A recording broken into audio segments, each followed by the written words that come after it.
Hey everyone, welcome back to the channel. And for those of you who are new, my name is Joshua. And today I'm gonna give 5 tips of how to avoid injury while running. But before I get into that, I wanna give a quick update at month 2 of marathon training for the New York City Marathon. First of all, they haven't announced yet if the marathon's actually gonna be happening for the general public. They're still working closely with city officials and others to make sure that it's safe for some people or anybody to run the race. So in terms of updates on that, I'm still not sure if I will be running the true marathon or a virtual marathon.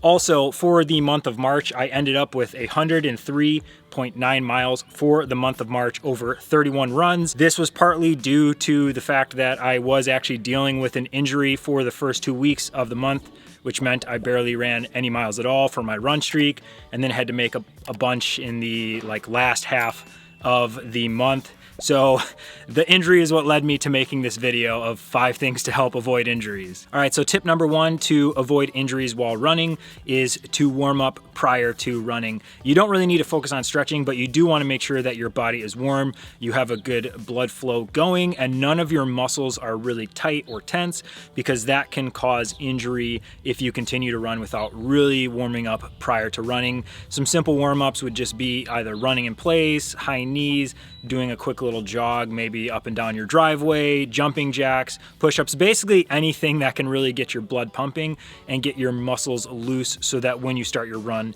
you're already loose. And like I said, you got that blood flow going in your muscles. All right, so tip number 2 would be to stretch after you finish running. So similar to warming up before the run, you really want to make sure that you stretch those muscles out after, not allowing them to really tighten back up and cause any cramping or injury with those. So like in your calves, your hamstrings, your quads, really making sure that your legs are stretched out after the run. Once again, simple stretches are all you need. What you really want to focus on is just making sure that you hit all of the major muscle groups in your legs, ensuring that those muscles are stretched out after your run. And tip number 3 for avoiding injury would be to slow down your pace. So I know this may be counterintuitive or difficult to do. You feel like you're really not getting in the workout you may want to, but if you notice that you're feeling an injury coming on or any type of pain or just discomfort while you're running, slowing your pace down may help reduce the amount of injury that you are inducing while you're on the run. If you can't stop the run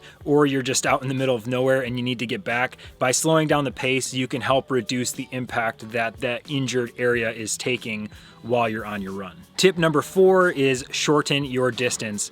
So this is another obvious one with the slowing the pace, is if you run a slower pace and you just shorten the amount of miles that you're running, you will obviously reduce the amount of impact that the injured area is taking and help reduce the amount of stress and overwork that an area that may be injured or is prone to injury is taking on your runs. And then tip number 5 to avoiding injury while running is to wear the right gear. So this one is for my own personal experience with that injury I was dealing with at the beginning of the month of March. I had these shoes right here, which is the Nike Infinity React 1. These shoes are fantastic, but Nike had a 700-mile limit on how far you could run on these shoes before they really weren't usable. That's not really advised for most running shoes. It's anywhere from 400 to 600 miles. I wanted to see if I could push these to 700, and it was right after the 600-mile mark, I actually started to notice that I was getting some stress and tension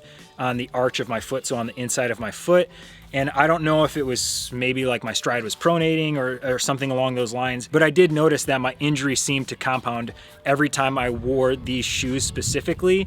And it had to do with obviously the fact that these shoes were just done and they were not providing the support for long runs and running every day like they should anymore. So I swapped out the shoes to a different shoe and I bought a new pair of these, and since then the injury has gone away and I haven't had that problem anymore. So choosing the right gear, making sure you have the right shoes, the right socks, all the way up to even clothes you're wearing, can help reduce things such as chafing or, like I said, any foot or ankle, knee, calf injuries that you may be having. It may be from the fact that you might be wearing the wrong shoes or just the wrong gear for your style of running, maybe your footfall, a bunch of other things that can be factors in your overall run.